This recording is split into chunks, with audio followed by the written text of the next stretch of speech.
What's up, Sooner Nation? Welcome back to the Sooner Surge. First, thanks for being subscribed to our channel. For those that aren't, if you're not, make sure you subscribe to the channel and turn on your notifications so you can be reminded and notified of the content that we're dropping. Second of all, check out the fanstop.com. Use code SURGE for 10% off your first 3 months if you sign up for the Short of the Month Club. Let's get right into it, fellas. The OU pitching staff this year, much deeper in number as far as how many have been pitching.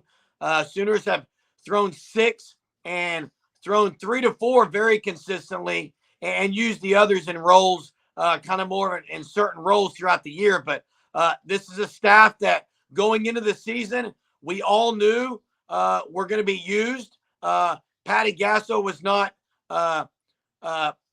restrained in how she said at the beginning of the year. She said, we got 6 elite pitchers and we will use them however we need to use them. And you've seen that there's been throughout the year so far, certain situations that she hasn't hesitated in putting one of the others in, has went to the bench early, has made decisions to change it up. She has found a little bit of a rhythm with the starters though. But Hunter, drop us some stats on this year's staff. Well, one stat started off. 3 pitchers are qualifying in ERA, 3 are not. To be qualifying, you have to have 1 inning pitched per game. Kirsten Deal just noticed it. Not qualifying. She's at 34.1 innings pitched.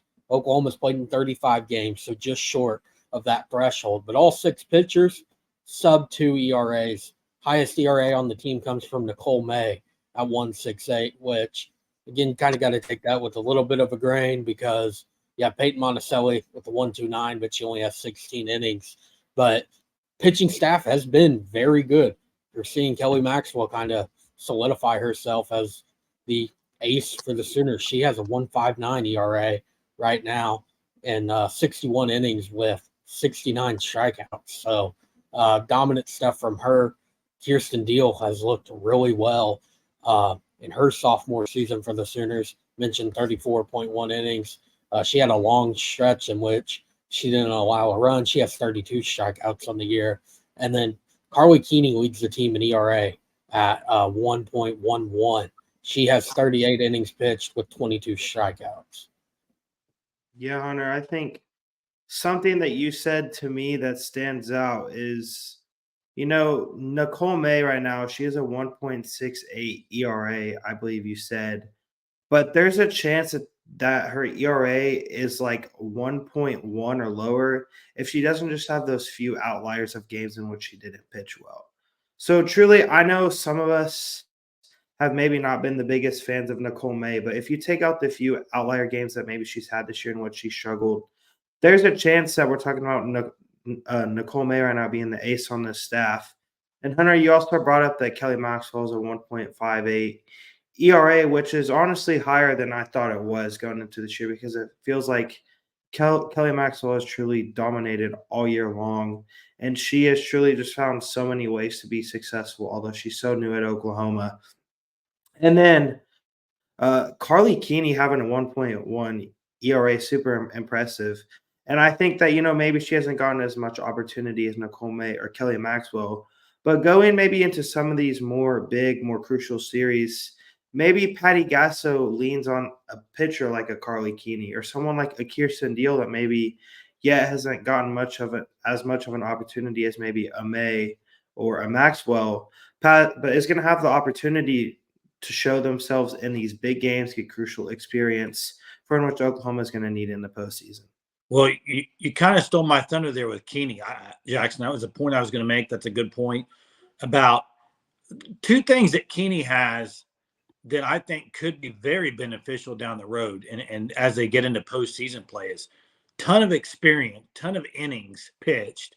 And also when she pitches, the ball is put into play. She's not a big strikeout pitcher, but if the defense is good, she gets outs and she gets them usually pretty quickly. She's not throwing a ton of pitches. Her control's pretty good. And so I could see down the stretch, maybe Keeney, and what I'd be interested to see is are they ever going to start her in a big game? Right now, they haven't really done that. They did start her one recently, but it wasn't in a big series. So it'll be interesting to see if they do that. Right now, I think what they're riding right now is Maxwell and May and Deal as the top three there as far as starters. But Keeney can give you a ton of innings in the middle relief and whatever you need. So overall, like you said, a good year for Oklahoma pitching. I'm still waiting to see who is going to be that. Listen, there is not a Jordy Ball on this team. There's just not. Okay. Jordy Ball is a unbelievable pitcher. Maxwell's unbelievable. May, Deal, they're all really good. But who is going to be that pitcher down the stretch that's going to really start to, and when I say dominate, I mean dominate like we saw at the end of last year? Who's that going to be? Right now, I'm leaning Maxwell.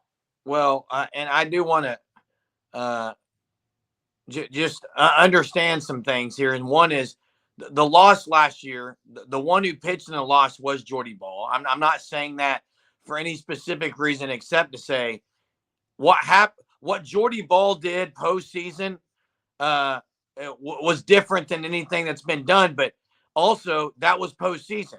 Any one of these could put something together later in the year, and we could be saying the same thing that maybe they did have a Jordy Ball. But I want to say a couple things. Carly Keeney's screwball is one of the best pitches out there. I promise you guys, her screwball may be the best pure pitch on the entire staff. If you watch it, it's when she's putting in the right spot, it's nearly unhittable, the movement it's got on the screwball.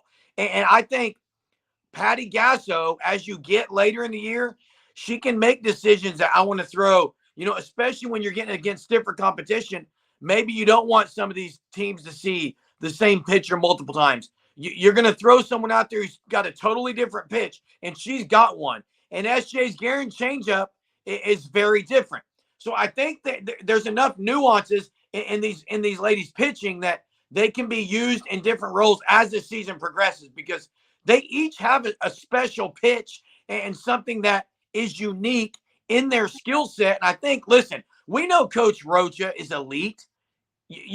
We're kidding ourselves if we don't think she's marked and analyzed every single one of these pitches and knows what's going to be the strength against the opposing team. Yeah, I think it's been mentioned many times by Patty on just how difficult it is for opponents to prepare for the Oklahoma pitching staff. You mentioned it, Jerm, but just the differences you have. You have those pitchers on the off speed, like Carly Keeney, SJ Guerin. You don't see a whole lot, but you still see them some. Then you have also a pitcher out of the bullpen, Peyton Monticelli, possibly the hardest thrower on the team. Kirsten Deal has a filthy rise ball. So just the staff as a whole, they have a 1.4 ERA. That's best in the country. And, I mean, one thing, don't want to get too much into the opponent for this weekend, as that will be a separate video later in the week. But Oklahoma, they're facing a team in the country with number 2 batting average this weekend, Texas, on national TV. So pitching, they're going against, I mean, literally the best they can go against other than at practice, OU's 1 through 9. Yeah, and hey, I'll say this to what you just said about Texas. I think after this weekend, nobody can say anything about Oklahoma. Well, we're waiting on them to play this team. We're waiting on them to play. You're going to know after this weekend, pitching wise. Yes. I think you'll know exactly where they stand. And just talking about the staff for this weekend, I'm going to go ahead and make a hot take about something that's going to happen from the staff this weekend. I think that we're going to see Nicole May starting a game, and I think she's going to throw a shutout versus second best offense in the country. Well, here's what I'll say, and I'm not going to get into the predictions as we'll get in later in the week, and it's still pretty early in the week. But we do know that every time this team has faced some kind of challenge or where people have maybe, I guess you could say, quote, questioned if this team was as good as advertised, they've lived up to the challenge. And this staff, guys, has been questioned. We've heard it. You've heard it. Any Sooner fans heard that this staff has kind of been questioned as to what will it be later in the year. And we're about to find out. All I know is there's 6 really, really good pitchers each unique in their own way, and multiple aces on this team. And we're about to find out, and it's going to be fun. Thanks again for watching our content here at the Sooner Surge. Make sure you're subscribed. We'll catch you on the flip side. Boomer. Sooner.